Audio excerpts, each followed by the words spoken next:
boa tarde a todos e todas. A gente vai começar uma apresentação oral, mais uma apresentação oral, né, do primeiro encontro do Profimate de Pernambuco, certo? Hoje a gente vai ouvir a nossa ex-aluna, né, do Profimate aqui de Pernambuco. Ela é mestre em matemática pela nossa universidade, a Kênia Domingues, certo? E ela vai falar sobre o trabalho que ela realizou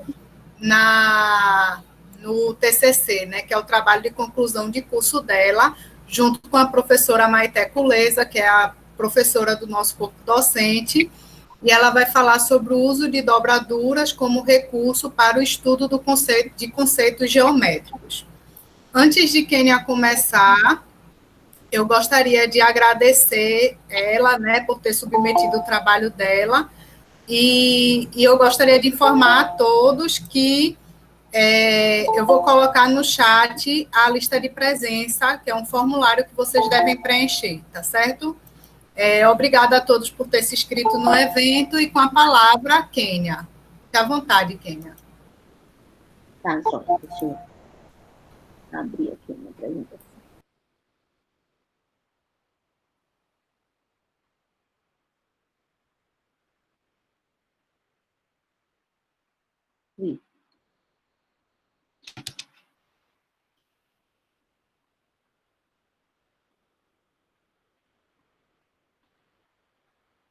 Eu não estou vendo, só um minutinho.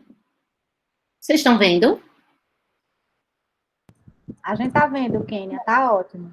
E eu não. Não sei porque você não consegue ver mesmo.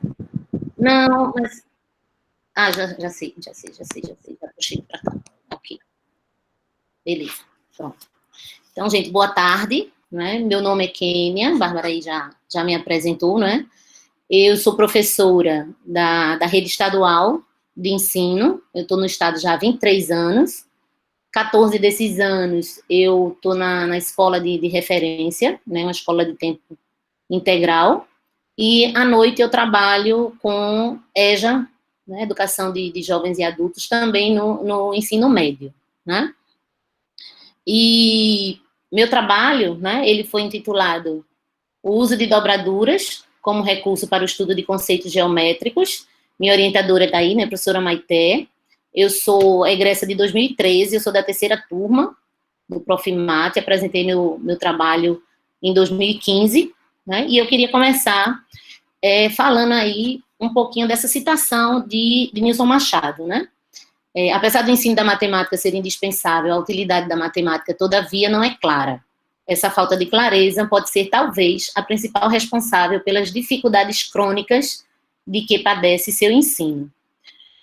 Eu fico refletindo que os professores de matemática, né, eles parecem que são ETs, porque eles são os professores mais temidos, né, os professores que são tidos como chatos, que são bravos, né, e a gente não sabe o porquê dessa dureza, né. A própria disciplina, né, traz essa carga de dureza. Então, quando o Nilson Machado fala dessa falta, né, de clareza, talvez seja um pouco do que o professor Vanderlei, né, falou, que a gente que a gente precisaria contextualizar, né, mais os conteúdos matemáticos, mas isso, assim, nem sempre, né, isso é possível. E aí a gente fica se perguntando por que dessa dificuldade, né, dos meninos em compreender a matemática. Cada ano que passa, né, eles vão levando lacunas de um ensino para o outro, de um nível para o outro, e chega, né, na academia com uma dificuldade muito, muito grande nessa disciplina, né? Então, por que isso acontece? Então, buscando, né, essa resposta e procurando minimizar essa situação, eu tenho feito, através dos meus trabalhos, pesquisas, né, em estratégias que possam facilitar, né, esse ensino, né, esse processo de ensino-aprendizagem. Então, quando eu concluí minha graduação, eu fiz um estudo acerca dos laboratórios de matemática. Então, eu meio que dei uma continuação a esse estudo. Primeiro eu dei uma olhada no que eram os LENs, né? Eu fiz uma observação do que era, como era o uso deles, e dei continuidade a esse trabalho no mestrado, né? Então, o que a gente vê, eu sou professora do Estado, então vou falar da rede estadual, pela rede estadual, né? O que a gente vê no Estado, pelos relatórios que a gente tem da avaliação, o SAEP, o Sistema de Avaliação de Educação de Pernambuco, e esse resultado é o de 2009, né? No meu TCC, eu apresentei o resultado de 2015, mas aí atualizando esses relatórios, o SAEP, ele mede, né, a proficiência do estudante em língua portuguesa e matemática, né, nos anos finais, como os alunos saem nos anos finais em língua portuguesa e matemática. E ele mede esses educandos por padrão de desempenho, né, e os padrões de desempenho são elementar 1, elementar 2, básico e desejável. O que é esse elementar 1? É aquele estudante que ele não consegue desenvolver os conteúdos da série que ele está matriculado. Ele tem deficiência nesses conteúdos da própria série em que ele permanece. O elementar 2 é aquele aluno que consegue consegue desenvolver algum conteúdo da série que ele está matriculado. O básico é o aluno que consegue desenvolver conteúdos para a sua série, e o desejável seria aquele que é desafiado, né? Que ele vai além daqueles conteúdos da sua série. E aí os resultados, né, dessa avaliação do ano passado, ele mostra que os alunos que saem do ensino fundamental, né, no 9º ano, 38% estão no elementar 1. Quer dizer, é muito menino, né? E no ensino médio, 25% dos alunos que terminam o 3º ano, eles estão no nível elementar 1. Quer dizer, eles não conseguem nem resolver, né, problemas, nem desempenhar aqueles conteúdos da sua série. Né? No elementar 2, a gente tem, no ensino médio, 24%, né? No básico, que seria os conteúdos desenvolvidos naquela série, quer dizer, no 3º ano, né, do ensino médio, então você só tem aí 23% dos alunos desenvolvendo e 25% no desejável. Então, se a gente olhar aqui os dois, que seriam os desejáveis, né, para a gente ter um desempenho regular, a gente tem menos de 50% dos alunos saindo, né, do ensino médio sabendo aquele conteúdo da sua série, né? Então, é um problema sério na matemática, não é só no Estado, né? No Brasil todo a gente realmente tem as provas externas, as avaliações externas, SAEB, PISA, mostram, né, isso, que o problema é geral, né, e o que fazer para tentar minimizar isso, tá? Então, o objetivo lá do meu trabalho, ele foi justamente obter informações, né, sobre novas estratégias no processo de ensino-aprendizagem da matemática. A minha busca era exatamente promover algum recurso, ferramenta, material que facilitasse, né, esse processo, tá? E aí a minha escolha, que foi utilizar o origami, mas porque eu já tinha visto, né, o trabalho com origami quando eu fiz o TCC lá de conclusão de curso da minha graduação.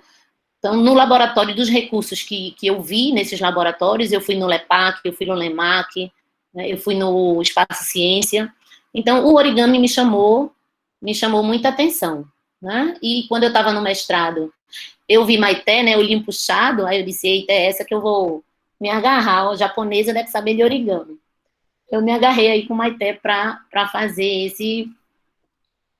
esse trabalho, né? Então, eu escolhi o origami para pesquisar e aplicar lá nos meus alunos, tá? E aí eu tenho essa citação aqui de Tomoko Fuse, né? Que todo origami começa quando pomos as mãos em movimento. Há uma grande diferença entre conhecer alguma coisa através da mente e conhecer a mesma coisa através do tato, né? Quer dizer, quando você manipula, né? Quando você não fica só lá no abstrato, né? Você compreende melhor, né, as coisas. Então, o origami faz isso, né? Você está ali manipulando, você está vendo. Então, você primeiro parte ali do concreto, para depois você você abstrair, né? Na própria BCC, que são os parâmetros curriculares, né, da gente, que é a base comum de Pernambuco, ele traz uma citação aí dizendo que as dobraduras, né, é um recurso que pode ser usado para a gente trabalhar nas aulas de matemática, né? Então ele cita material concreto, figuras geométricas, moldes, maquetes e dobraduras. Então, assim, a gente também tem um respaldo, né, na própria base comum curricular de Pernambuco para utilizar esses recursos. E aí, dentro das minhas referências, né, eu me baseei aí nos axiomas de Usita, né, uma publicação aí na década de 70, né, onde ele mostra aí os 6, né, axiomas que mostram que você pode fazer construções geométricas a partir do origami, né. O Robert Lang vem depois, mostrando aí a completude desses axiomas de Usita. O Thomas Hull, que também ele mostrou o que está por trás, né, as leis que funcionam por trás dessas dobras, né, como se fossem as demonstrações, né, dessas dobras. E a gente tem no Brasil muitas pessoas que trabalham, né, nessa área do origami na geometria. O Imenes, o próprio Nilson Machado, que eu citei lá no começo, né, e a professora Rogéria, que eu fiz um trabalho lá no laboratório da UFPB, quando estava na minha conclusão de graduação. Né? Então, são algumas referências, né, que eu usei para basear aí o meu trabalho. Então, esse trabalho, ele foi desenvolvido na Escola de Referência Ensino Médio Oliveira Lima, que era a escola que eu estava lecionando na época, em 2015, com os estudantes das 3 séries do ensino médio, então foi aplicado no primeiro, no segundo e no terceiro ano, e o trabalho era baseado, né, em 2 etapas. Então, a primeira etapa foi uma avaliação diagnóstica que foi aplicada aos estudantes para saber até onde, né, eles entendiam dos conceitos geométricos, o que é que eles pensavam de geometria, o que é que eles sabiam dos elementos geométricos. E, no segundo momento, foi aplicado algumas oficinas, tá? Então, a avaliação diagnóstica, vou mostrar aqui o que é que a gente...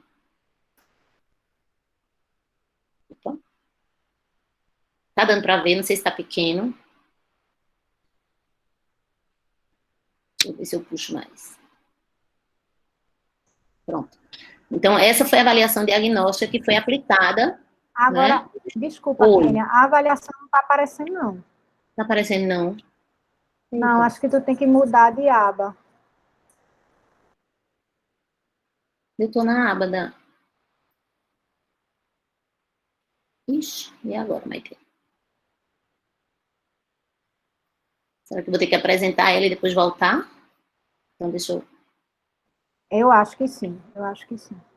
Então, eu botei um link puxando para ela.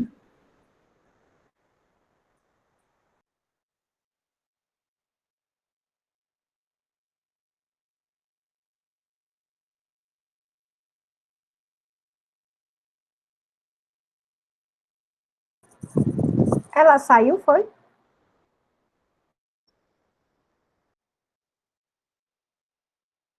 Tá parecendo que ela caiu.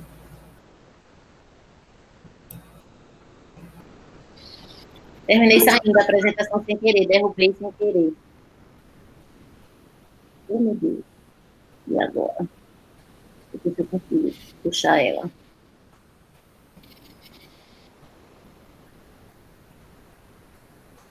Kênia, ao invés de tu compartilhar a tela inteira, tu compartilha uma janela. Aí, A janela, eu estou compartilhando a janela. Eu vou ver se eu consigo abrir ela. Então, faz o contrário, faz a tela inteira para ver se funciona. Que aí eu, pelo menos, quando eu mudo de tela, aparece no meu.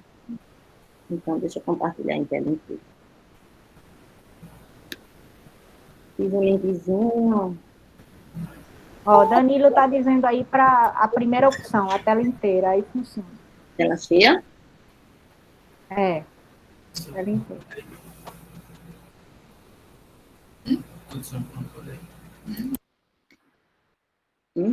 E foi. Foi não, né? Bom, minha gente. Agora deu.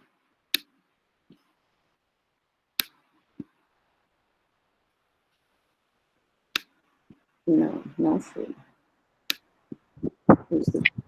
Só Abriu uma aba aí, compartilha a aba que tu abriu. eu estou tentando, mas a abinha não quer abrir. E agora eu não consigo nem sair do... Peraí, deixa eu ver no meu. Se eu Deixa eu parar a apresentação. Minha tela agora está cheia, deixa eu dar um esque aqui. Já sei o que eu vou tentar fazer. Deixa eu pegar ela aqui no meu desktop. Vai ter que ser. Deixa eu ver se ela está aqui. Ficha de atividade. Cadê ela? Ô, gente. Eu fiz tudo certinho e a bichinha... Acontece, não tem problema. Cópia, modelo, ficha. Deixa eu ver essa. Tem uma ficha aqui, ok. Cadê a avaliação? Tá aqui. Avaliação diagnóstica, cadê ela? Ficha 2, ficha 3, oficina 1. As atividades estão aqui. Deixa eu continuar, daqui a pouco eu tento pegar aqui, que eu não estou achando a diagnose, mas eu vou explicar mais ou menos aqui pela... Eu não estou conseguindo puxar. E agora sumiu, foi tudo.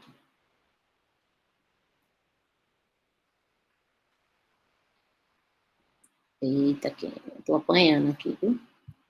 Vamos lá, deixa eu compartilhar de novo. Deixa eu voltar para aqui, depois eu vejo, né? Então, assim, daqui a pouco eu tento colocar a diagnose. Uma das questões que tinham lá na avaliação era perguntando, né? A primeira questão era perguntando aos educandos o que é que vinha à mente deles quando eles pensavam em geometria, né? Então, foram 78 educandos. Eu tive 62 dizendo que lembrava de figuras geométricas, né? 4 dizendo que era o estudo das dimensões das figuras. 4 também disseram que eram números ou desenhos, ângulos, segmentos, e apenas 4 não responderam, né? Então, essa era uma das primeiras questões que tinham lá na avaliação diagnóstica. Então, pela diagnose, a gente viu que eles, assim, tinham uma noção, né, do que era geometria. Né, não estavam tão dissociados, né, do que era a geometria. Tinham outras questões que eram para ele identificar, eu coloquei várias figuras, e era para eles identificarem quais que eles achavam que eram unidimensional, bidimensional, tridimensional, que era para eles verem se eles tinham essa noção das dimensões. Tinha outra questão a respeito de ponta, reto e plano. Uma piscina estava cheia, então aquele espelho d'água dava a ideia de quê? Então, eles tinham lá que responder plano. Então, tinha várias questões, né, a respeito de conceitos básicos de geometria que eles tinham que responder. Então, esse aqui foi o resultado da primeira questão. Aí, a oficina 1. Nós fizemos 3 oficinas, né, uma aplicada aos primeiros anos, outra aplicada aos segundos anos e outra aplicada aos terceiros anos. Então, a oficina 1 foi a oficina construindo figuras planas e suas propriedades. Então, a gente construiu triângulos, quadrados, losangos, paralelogramos, trapézios, a partir do origami. E eles tinham, né, que, depois de construída essas figuras, eles iam analisar as propriedades, também eles estavam acompanhados de uma ficha, não sei se a ficha vai abrir também, eles estavam acompanhados de uma ficha, e nessa ficha, à medida que eles iam realizando as figuras, eles iam tendo que desenvolver as atividades que vinham nessas fichas, né? Então, numa folha quadrada, num pedaço quadrado do papel, aí você coloca um ponto em qualquer ponto desta folha. Passe, dobre, de forma que você obtenha retas passando por esse ponto. Aí depois outra atividade era, coloque agora 2 pontos distintos. Dobre o papel de forma que você obtenha retas passando por esses 2 pontos. Então, era para eles perceberem, né, a ideia de que por um ponto você podia passar infinitas retas, e por 2 pontos distintos você passaria apenas uma única reta. Então, todas as atividades, né, da ficha dessa oficina vinham, né, de forma que, à medida que eles fossem construindo as figuras, iam respondendo lá as atividades. Tá? Então, essa oficina foi aplicada aos educandos do 1º ano, e a gente levou mais de 6, nessa a gente pegou 5 horas aulas, né, de 4 a 5, porque era para eles montarem a figura, na outra aula a gente começar a responder e tirar todas as dúvidas. Então, à medida que eles iam dobrando, a gente já ia reforçando a ideia do que era uma bissetriz, a ideia do que era uma diagonal, os ângulos internos, a ideia de figuras congruentes, a área dessas figuras. Então, durante todo o processo, a gente ia revisando, né, os conceitos aí desses elementos geométricos. Então, a gente dividiu aí os educandos em dupla, eles ficaram em duplas, cada um recebeu sua ficha de atividade e as folhas de papel espelho, né, e a gente apresentava as dobras projetando no quadro, então a gente usava o projetor lá para projetar e ia explicando, né, à medida que eles fossem tendo dúvida, a gente chegava perto e ia fazendo a dobra com eles até que eles conseguissem fazer a figura, né, e aí a partir delas resolver lá as questões que a gente propôs a eles. E, no fim, ainda tinha uma demonstração. Eles tentarem demonstrar, né, a partir de uma figura lá, por que aquela figura que ele conseguiu construir era um retângulo. A partir daquela folha, porque a figura formada era um retângulo. Eu mostrava a demonstração de um quadrado e pedia para que eles demonstrassem a do retângulo, né? Foi a atividade. Então, eles recebiam, né, essas folhas mostrando como iriam ser as dobras. Além disso, a gente projetou as dobras. Então, para ele construir cada passo, eles receberam, né, essa listagem com todas as figuras que eles iam ter que construir. Então, aqui, como eles teriam que fazer o quadrado, né, a partir da folha retangular, conseguir um quadrado, como eles iriam obter o paralelogramo, um triângulo equilátero, e assim a gente construiu todas as figuras, né? Aí aqui está a ficha de atividade, eu não sei se ele vai cair lá no link, eu acho que não, vai ter o mesmo probleminha. Não está indo. Aqui algumas fotos dessa primeira oficina. Os alunos que tinham dificuldade, eu ia chegando junto a eles.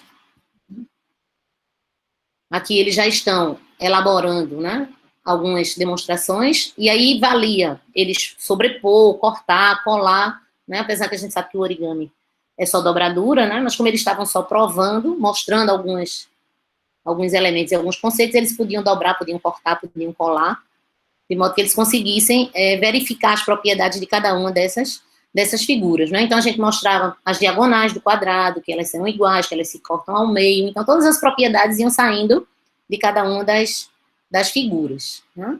Aqui, todas as figuras que eles utilizaram, que eles construíram, eles tinham que construir todo esse conjunto de polígonos, né? E a ficha aqui de atividade, que eles iam respondendo à medida que iam construindo os polígonos, né? Então, essa foi a oficina 1. A oficina 2 foi realizada com os alunos do 2º ano, né? Ela foi aplicada aos alunos do 2º ano, e o objetivo era a gente construir, a partir de módulos de origami, construir figuras espaciais, trabalhar com as figuras espaciais, onde eles iriam observar, nas figuras que eles construíram, né, caracterizar essas figuras de acordo com elementos comuns que essas figuras tinham, então separar essas figuras em grupos, desenhar vistas, colocar a figura e tentar desenhar as vistas da figura, o que eles estavam vendo, né? Fazer planificação dessas figuras. Então, a partir desses módulos, eles construíam os sólidos, e também, seguindo a ficha de atividade, eles respondiam lá as questões. Então, aqui também a gente trabalhou, mesmo no 2º ano, a gente preferiu trabalhar com essa parte de figura espacial no segundo ano, por acreditar que a geometria plana, de certa forma, eles já tinham, né, algum conhecimento. Só que, à medida que a gente construía os módulos, né, a gente estava trabalhando figuras planas, então a gente também reforçava a ideia de bissetriz, de ângulo, de diagonal, tudo aquilo da geometria plana que os primeiros anos fizeram. Então, a gente fez também com os segundos anos. Tá? Então, o mesmo material, né, o papel espelho para fazer as dobraduras, e como eles também podiam recortar, colar, para que elas não soltassem, né, tem aí o material que a gente usou. Então, a gente dividiu, todas as atividades foram feitas em grupo, né, ou em dupla ou em trios, e eles construíam os módulos, pesquisavam como construir esses módulos, né, porque nós fizemos os módulos e eu deixei livre para eles pesquisarem também na internet os tipos de sólido que eles podiam construir a partir daqueles módulos, né? E depois a gente classificava segundo as características, também fazendo algumas demonstrações nessa ficha. Eu vou tentar no finzinho, enquanto o pessoal vai fazer pergunta, eu tento mostrar aqui as fichas, tá? Eu vou tentar. Então, a construção, né, do módulo do triângulo equilátero, que a gente podia formar pirâmides, né, a gente pode formar octaedros, então, alguns sólidos que eles podiam formar aí com esse módulo do triângulo equilátero, e durante toda a explicação aqui das dobraduras, a gente ia reforçando todos os conceitos de eixo, né, eixo de simetria, de bissetriz, de diagonal. Aqui o módulo ainda do triângulo equilátero, e algumas construções que eles fizeram a partir desses módulos que eles construíram, né? Então, aqui, as pirâmides que eles construíram aí com o módulo do triângulo equilátero, com o módulo Sonobe, né? Que é o módulo de uma face quadrada, que eles construíram. Aqui com o módulo também de face quadrada, para construção de prismas. Então, todos esses sólidos, eles separaram, né, depois que eles começaram a construir, depois de todos eles construídos, a gente pedia que eles separassem segundo características comuns que eles achassem que esses sólidos possuíam, né? Então, a ideia era a gente tentar separar em prisma, em pirâmide, e o que nem era prisma, nem era pirâmide. Tá aqui a fichinha, eu sei que ela não vai abrir, então, depois eu tento lá no finalzinho mostrar a vocês como era essa ficha de atividades.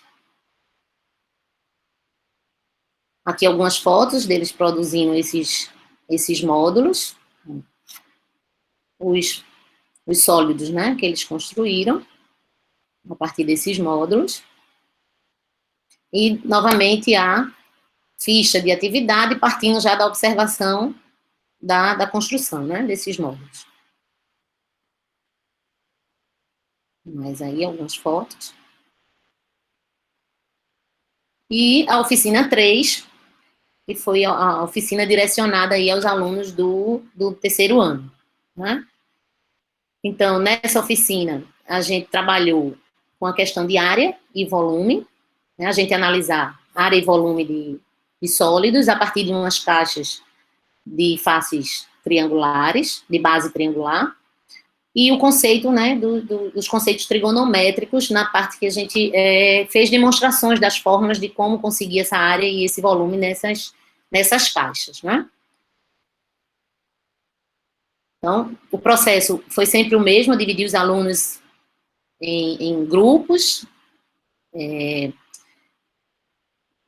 entregar a eles a ficha, né, com as atividades, e projetar como fazer, né, o processo de execução de cada uma das caixas. Então, o que a gente queria é que eles chegassem à construção dessas 4 caixas, né, e cada caixa dessa foi construída usando, fixando a largura e o comprimento lá do papel, mas a gente mudava o ângulo que ia dobrar esse papel, né? Então, a gente construiu essas 4 caixas e foi pedido a eles, aqui está na ficha de atividades, mas eu vou tentar falar um pouquinho do que estava nessa atividade. Então, inicialmente, depois que eles construíam essas caixas, a gente pedia a eles para intuitivamente, né, colocar essas caixas na ordem em que eles achavam que tinha a maior área da base da caixa, Então, eles numeravam, né, em ordem as caixas. Depois a gente pedia para eles fazerem uma nova classificação segundo o volume. O que é que vocês, quais são as caixas que vocês acham que tem maior volume? Então, eles organizavam nessas 4 caixas, considerando o volume maior que eles achavam que elas tinham um volume maior. Então, do maior pro menor. Deixa eu voltar um pouquinho aqui, né? Depois a gente mostrava um gráfico, a gente montou um gráfico mostrando que o que é que acontecia com essa caixa, com a área da base dessa caixa e com o volume, à medida que a gente mexia no ângulo de dobradura, né, mantendo a largura e comprimento fixos. Então, eles teriam que perceber que essa área e esse volume ia aumentando, mas a partir de um determinado ângulo, né, esse volume e essa área começava a decair. Então, até esse momento, que era tudo intuitivo, eles fizeram, assim, numa boa. Né? O problema foi quando a gente pediu para desdobrar, que a gente desmanchou todas as caixas, e a partir das linhas que ficaram marcadas no papel, né, a gente chegar à fórmula de como calcular a área da base da caixa e o volume dessa caixa. Né? Então, eles tiveram muita dificuldade, porque tem dificuldade de demonstração, né? A gente não, na escola, a gente não incentiva, de certa forma, os educandos a fazerem demonstrações, né? Então, eles tinham muita dificuldade, eles tiveram muita dificuldade nessa questão das demonstrações, de como chegar a essas fórmulas. Mas aí, a gente foi ajudando e a gente chegou à fórmula e a gente agora recalculava, né, o volume e a área das caixas com as fórmulas que a gente encontrou e comparava com o que eles tinham feito, né, intuitivamente, medindo com régua e calculando com régua.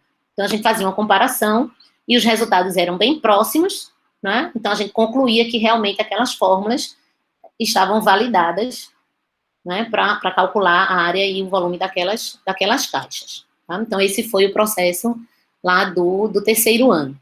Dessa oficina, eu não tenho foto, porque quando eu fui fazer a defesa, eu não tinha aplicado ainda, teve um problema na escola, e eu não apliquei no tempo, né, de apresentar os resultados no TCC. Essa oficina ela foi aplicada depois, né, aos estudantes no ano de 2016. Então, ela só foi aplicada posteriormente, tá? E aí, quais foram as conclusões que a gente chegou, né? A construção e apropriação de novos conceitos ou de todos os aspectos de uma situação é um processo longo e que demanda um domínio progressivo pelos educandos ao longo de sua etapa escolar. Então, é basicamente aquilo que o professor também estava falando, né? Por que esses meninos deixam lacunas, não é? Porque a gente não tem um processo de aquisição de conhecimento, né? A gente ainda tem, acho, muito resquício da matemática moderna, da gente querer que o menino memorize, né? Que ele faça cálculos mecânicos e memorize, e a gente não tem um processo, até mesmo o tempo que eles passam na série, às vezes não é suficiente para ele amadurecer, né, aquele pensamento, aquele conceito. Tem coisas que a gente vê num ano, e quando chega lá no fim do 3º ano, é que o menino vai dizer, eita, professora, era aquilo, é tão fácil agora, né, porque a estrutura mental dele foi amadurecendo, né? Então, demanda tempo. Então, não é uma coisa assim que acontece da noite para o dia. Não é numa oficina que a gente vai conseguir dar conta, né, de todos os conceitos que eles precisariam ter aprendido. Né? Pedagogicamente, é um recurso que pode ser trabalhado interdisciplinarmente, favorecendo o desenvolvimento de competências relacionais, de cooperação, interação, atitudinais de envolvimento, atenção, aceitação, e pessoais como comunicação, autonomia, além de ser um recurso material de grande efeito, de fácil acesso e custo baixo. Então, o que é que eu percebi? Que durante aulas expositivas, né, eles ficam mais passivos. Enquanto que quando a gente está numa atividade lúdica com outro tipo de material, então eles conseguem comunicar, eles conseguem se expressar, né, dizer o que está pensando, tirar as dúvidas, quando normalmente em sala de aula, quando a gente está vendo o conteúdo lá formalmente, né, eles não conseguem. Né? ajuda também, porque a gente trabalha em equipe, então eles conseguem, né, cooperar um com o outro. Então, às vezes, saía um educando que conseguiu entender melhor o processo de construção, saía e ia explicar a outro educando, né? Então, eles se envolveram realmente na atividade. Então, atividades com outros recursos, né, que não só a aula expositiva, então favorece todas essas habilidades neles, né, tanto as pessoais quanto as relacionais, né? E matematicamente, do ponto de vista matemático, eu percebi que realmente não é que eles compreenderam tudo, né, mas eles conseguiram ter uma noção básica daquilo que eles estavam trabalhando e até conseguindo antecipar coisas que iriam acontecer quando eles iam quando eles iam executar outra figura. Então, eles já antecipavam, eita, vai acontecer isso. Né? Porque, assim, o nível de concentração deles, então, tá ali focado. Então, eles conseguiam realmente reconhecer algumas características daquelas figuras. Né? Então, eu acredito que essas atividades, né, elas contribuem, né, para desenvolver o raciocínio matemático do educando, né? Tanto o indutivo quanto o dedutivo, né? O indutivo é um pouco mais eu acho mais complicado para eles, né? O dedutivo também, no terceiro eu percebi essa questão das deduções, né, deles fazerem essas, é um pouco mais complicado, mas que nessas atividades você vê que eles conseguem perceber melhor essas características e esses conceitos. O que não garante, né, que daqui a uma semana, 2 semanas que passou a oficina, eles vão ter esse mesmo amadurecimento do pensamento. Não é? Eles são muito, os nossos adolescentes, eles são muito estanques, né? O futuro para eles é daqui a 5 minutos. Então, às vezes, quando você pergunta uma semana depois, né? Aquela oficina que a gente fez.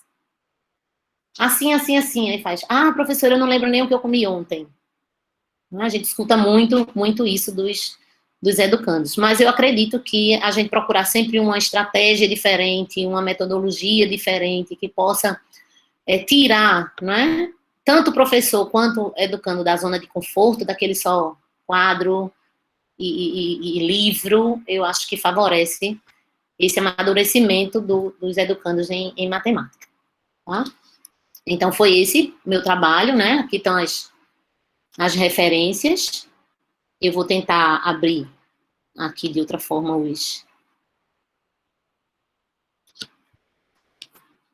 as atividades para vocês darem uma olhadinha, né? Enquanto eu aguardo aí alguma pergunta de vocês, tá? Muito obrigada. Obrigada, Kênia. Excelente apresentação. Agora a gente vai abrir para perguntas, certo? Eu vou tentando aqui conseguir abrir aqui a atividade. Tá certo. Eu verifiquei um comentário aqui de Franklin, que diz que já trabalhou com turmas do EJA, viu o brilho nos olhos daqueles alunos quando aprendiam a contar o troco, saberem dividir. Quando você coloca a possibilidade de dobraduras e seus resultados, proporciona tridimensionalidade a eles. Teve um outro comentário aqui também no finalzinho, a Adriadne Moura. Eu acho incrível essa ideia de sair da formalidade. Agora a gente teve uma pergunta de Diego Ferreira. Quais foram as dificuldades em aplicar isso em sala de aula? No início, né, deixa eu só responder primeiro, comentar aqui o pessoal que falou aí do EJA, né, a menina que falou do EJA. O EJA, realmente, a gente tem que ter, assim, ainda, né, um pouco mais de paciência, né, a gente tem que estar mais preparado, porque normalmente, o EJA médio, são pessoas que estão afastadas da escola, né, muito tempo, então a gente realmente não pode trabalhar no EJA com conteúdos formais, né, não só chegar lá, vamos falar de números inteiros, vamos falar de números racionais, o que é um número real. A gente tem que partir aí da situação que o colega falou, né? De saber dar o troco, de verificar o percentual de desconto num produto que vai comprar, porque são pessoas já de uma certa idade e estão 10 anos, 6 anos, 8 anos fora da sala de aula.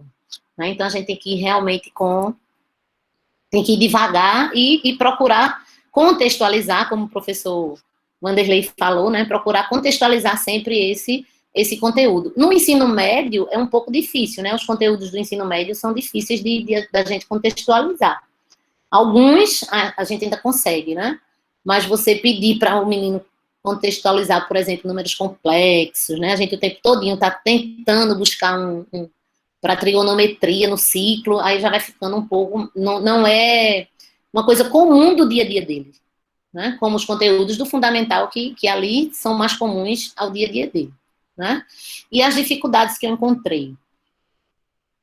No começo, sempre quando você vai mudar, né, sua metodologia de trabalho, então sempre provoca aquela tempestade. Né? Então, primeiro tem aquele alvoroço, até que você consiga realmente acalmar os educandos e consiga fazer com que eles se concentrem, né?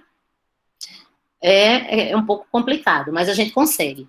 Outra dificuldade é que, no Estado, a gente tem pouco recurso, né? Mesmo a gente só usando aí papel, né? O recurso teve que ser do meu bolso.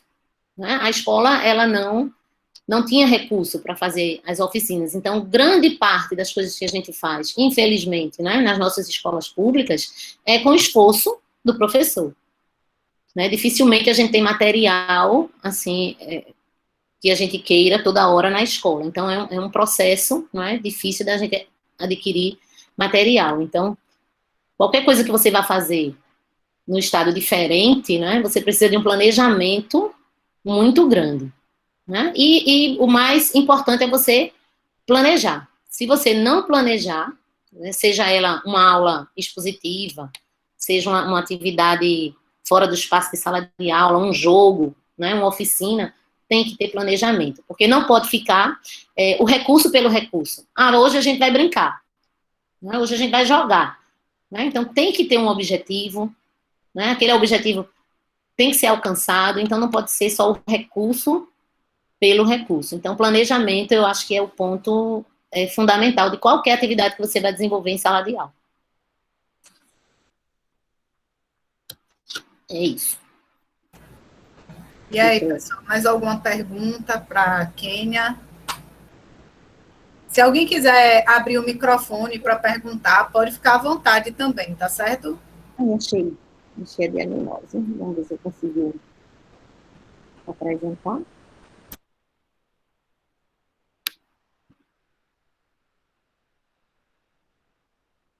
Deixa eu ver se eu consigo. A Ariadne, ela falou que foi uma honra ser sua aluna durante a execução desse projeto. A Ariadne está aí, E hoje está cursando licenciatura. Ela está fazendo licenciatura. Beijo, Ariadne. Muito boa aluna, viu? É excelente aluna. Está aparecendo? Tá. Pronto, essa foi... Depois a gente tem uma pergunta de Thaleson, mas apresente primeiro. Pronto, consegui. Essa foi a avaliação diagnóstica, né, que foi apresentada aos educandos. Então, aquela primeira pergunta que eu mostrei lá, o resultado, né, o que vem à sua cabeça quando falamos a palavra geometria. Depois, considerando os elementos básicos, indique qual se encaixa em cada uma das situações. Então, tinha algumas coisas aqui que ele, observando, né, ele teria que chegar à ideia de segmento de reta, de plano, de ponto. Aquela que eu coloquei umas figuras para eles classificarem, né, em uni, em bi ou tridimensional. Nessa questão, eles teriam que traçar aqui, usando esses pontos, um quadrado, um retângulo, um losango, um trapézio, né, para ver se eles realmente sabiam, né, se eles tinham algum conhecimento das propriedades, das características, para poder desenhar um quadrado, um retângulo, ligando esses pontos. Nessa questão, a gente queria que eles construíssem aí, se eles tinham essa ideia de diagonal, primeiro construir um hexágono, então, saber nomear, né, pelo nome, saber quantos lados possuíam esse polígono, e se eles sabiam o que era uma diagonal, então, traçar uma diagonal. né? Muita gente traçou só lado. Nessa figura, era questão de bissetriz, né? Justificar porque o segmento que ia se formar aqui era ou não a bissetriz, porque era ou porque não era, se eles achassem que era uma bissetriz ou não. E da 7ª questão em diante, foi aplicado só aos alunos aqui saiu um pouquinho do lugar, aos alunos de 2º e 3º ano, né? Porque aí eles já teriam que ter construído aqui a ideia de pontos notáveis lá no triângulo, aquela questão do tesouro, né? Que enterraram o tesouro a pontos de forma que ele ficasse a mesma distância de 3 pedras, então eles teriam que ter esse conhecimento, e a parte de semelhança e trigonometria, né? Nomear, se eles tinham noção do que era o seno de um ângulo, o cosseno de um ângulo. Então, da 7ª até a 9ª, foi só apresentado aos alunos do 2º e 3º ano. Essa foi a avaliação diagnóstica. Deixa eu pegar uma ficha de atividade aqui. Deixa eu ver a de atividade. Ficha de atividade 2. Tá aparecendo a 2? Não, ainda não. Não, Kênia. Não. Então, deixa eu voltar. Aí eu tiro essa e apresento de novo que eu quero ver. Deixa eu voltar para ela. Uma janela. Pronto. Agora tá. Estão vendo? Sim.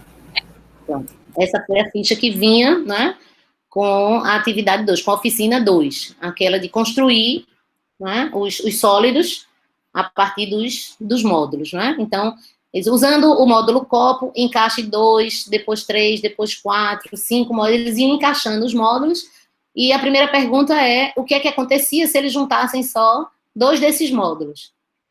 Se eles conseguiriam construir uma figura fechada, usando só 2 módulos, né? Então, eles iam montando e iam respondendo aí essas perguntas. As peças formadas lembram algo de seu conhecimento. Com o módulo copo, a gente formou pirâmides, né? Então, se a forma daquelas figuras lembrava alguma coisa a eles.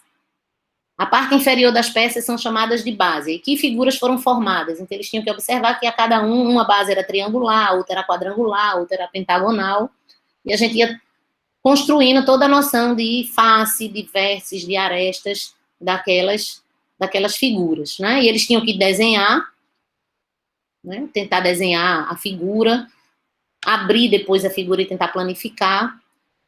Então, no módulo copo, também, construir a tabelinha de arestas, faces e vértices. E depois, posteriormente, a gente também fez uma atividade para eles contarem, né, e estabelecer lá a relação de Euler nos poliedros que eles formaram, né? Então, essa era a ficha que vinha junto da atividade. E no finzinho, tinha aqui para eles tentarem demonstrar, né, que no módulo do triângulo equilátero que eles construíam, quando eles abriram pelas dobras, ele tentar mostrar que aquele módulo realmente era um triângulo equilátero, observando os ângulos, né, fazendo semelhança, bissetriz, mediatriz, eles conseguirem. Eu fiz aqui uma demonstração para eles olharem o que era uma demonstração e pedi para que eles tentassem fazer uma outra demonstração com essa base do triângulo equilátero. Então, essa era a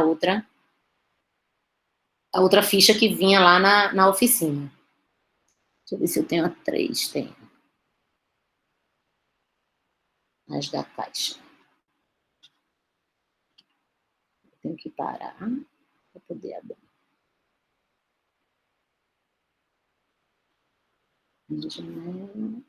Ficha 3, ok. Aqui, compartilhar.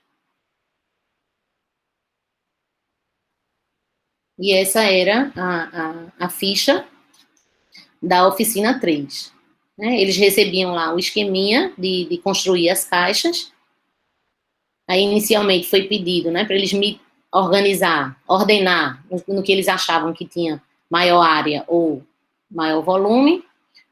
E depois, com a ajuda de uma régua, eles tiveram que medir mediam as dimensões e faziam essa tabela de área e volume, né? Depois a gente colocou isso graficamente, fez um gráfico, como é que estava se comportando, né, a área da base dessas caixas, de acordo com o ângulo. Então, essa primeira área era a caixa que tinha um ângulo de 30 graus, essa era com um ângulo de 45, e a partir de um determinado momento eles viam que essa área, mesmo aumentando, né, o ângulo, essa área ia diminuindo. Da mesma forma, eles observaram, analisaram isso com o volume, a gente colocou num gráfico,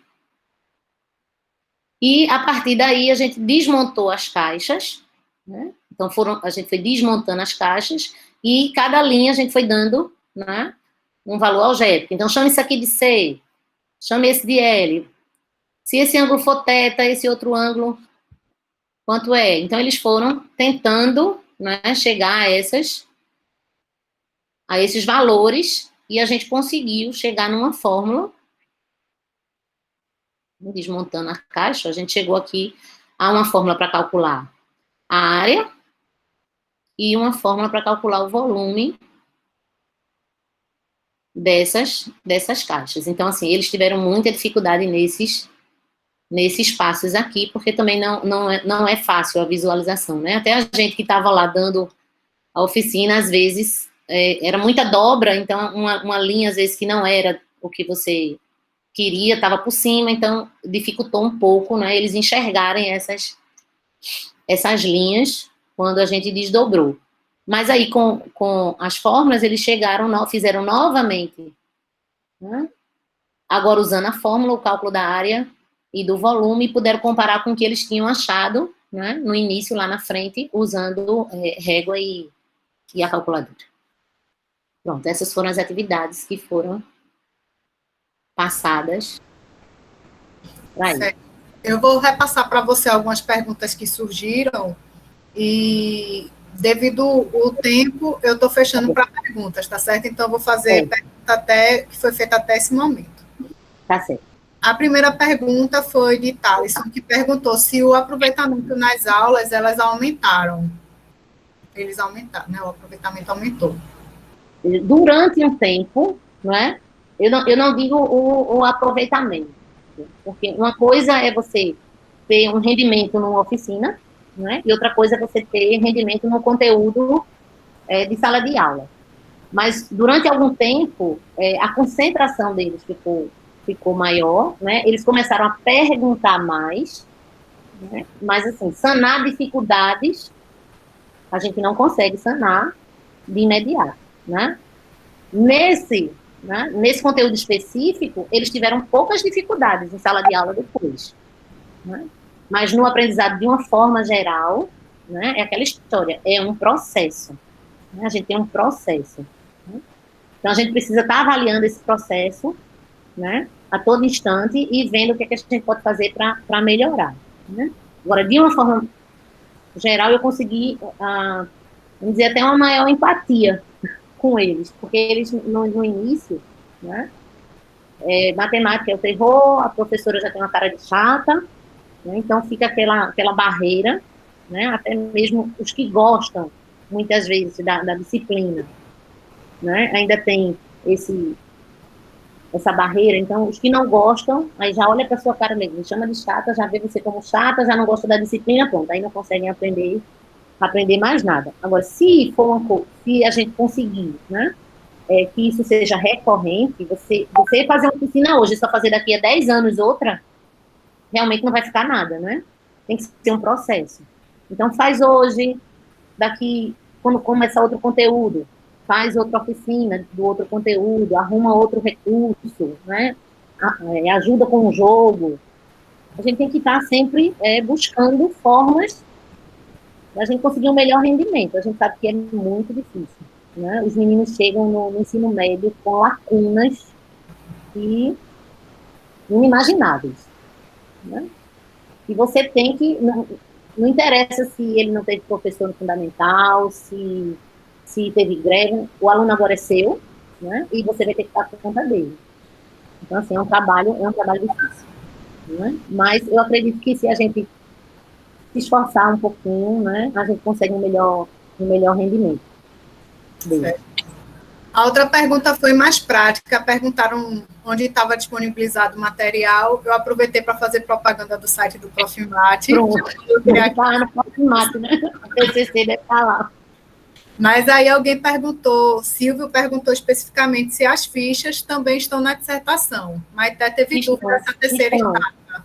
Estão todas as fichas, todas as formas de dobrar, né? O nome das dobras também estão, todos os esquemas para fazer os módulos estão todos na dissertação. A última pergunta é para a Maité, e aí eu já abro, ela pediu a oportunidade para falar no final, né? Eu já abro para ela também falar no finalzinho. A pergunta é assim, de Franklin: como foi a orientação e se esse projeto também teria espaço em escolas de rede privada? Pois observo que trata-se de uma dificuldade geracional, da geração, né? Certo. Eu vou começar respondendo a segunda pergunta, né? Eu acho que esse projeto pode ser aprovado, pode ser feito em qualquer escola e também em outros ambientes, como, por exemplo, museus, né? Então, no Espaço Ciência mesmo, que não é uma escola, né? Existem atividades, como Kênia mesmo comentou, que são atividades relacionadas com origami, né? Então, e matemática, né? E não só matemática, porque tem também muitos estudos de origami com física, com engenharia, né? Kênia teve a oportunidade também ela estudou sobre isso, né? E aí, quanto à orientação, eu queria fazer muito esse comentário, pedir, inclusive, a Bárbara, obrigada, acho que foi Franklin, né, que fez a pergunta.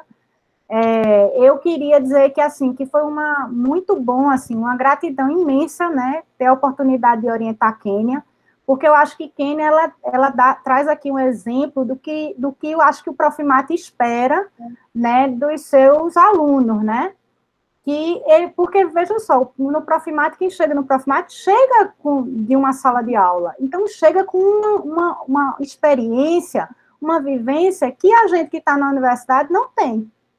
E eu acho que essa troca é fundamental, sabe? Eu acho que Kênia chegou colocando o que ela queria fazer, dizendo o que ela queria fazer. Quando eu dizia assim, não, Kênia, eu acho que essa pergunta aí não tá boa, ela disse, não, mas eu quero fazer, vamos ver o que é que vai dar. E foi ótimo, porque a gente começou a perceber que muitas coisas, ela mesma percebeu que muitas coisas da própria diagnose, ela tinha um objetivo, mas na hora, o que os alunos retornavam era outra, não era o que ela queria. E foi ótimo, porque a gente começou justamente a fazer uma autocrítica do que a gente estava fazendo, né? De como era a visão do que ela esperava que os alunos respondessem. Eu me lembro que teve umas perguntas que a gente olhava assim, o que eles quiseram dizer com isso? E a gente estava tentando entender, né, por que eles tinham respondido aquilo. Então, assim, é muito importante, porque a forma, a gente já está moldado, né? Todo mundo já tem um molde quando já tem uma formação. E eles têm formação. Então, eles têm muito a nos oferecer. E, muitas vezes, o que a formalidade traz é engessar. E é o que a gente não quer. A gente quer que a formalidade traga mais oportunidade deles avançarem em outros aspectos da matemática. Mas o aspecto lúdico, o aspecto do concreto, ele é muito importante, inclusive, para essa formalidade final. E eu acho que Kênia mostrou isso na dissertação dela, né?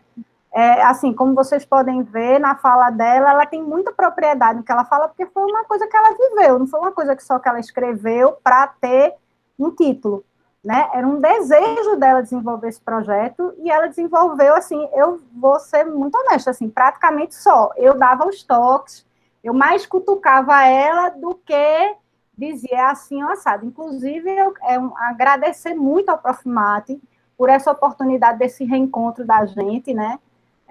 A gente já fazia, acho que desde a dissertação que a gente não se via, e a gente está se vendo, entre aspas, agora, então foi uma delícia, assim, foi muito aprendizado. Obrigada, Kênia, obrigada ao Profimate por essa oportunidade, e a vocês que estão aqui, né?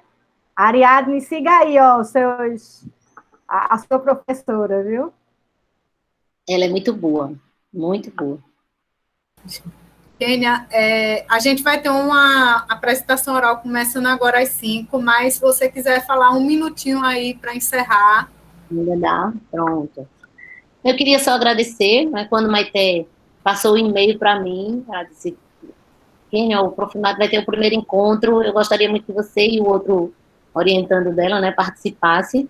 Aí, no primeiro momento, eu fiquei assim, ai, meu Deus, lá vem, academia. Eu não sou muito chegada à academia, não, viu? Eu gosto mais do chão de sala mesmo. Aí eu disse, não, eu vou, porque foi uma orientadora muito boa, né? Eu me dei muito bem com Maite. Né? Como eu disse no começo, né? Que eu disse assim, eu escolhi ela porque ela tinha o olhinho puxado e eu queria origami. Eu disse assim, ela deve saber origami porque ela tem o olho puxado, é do Japão, então tá tudo certo.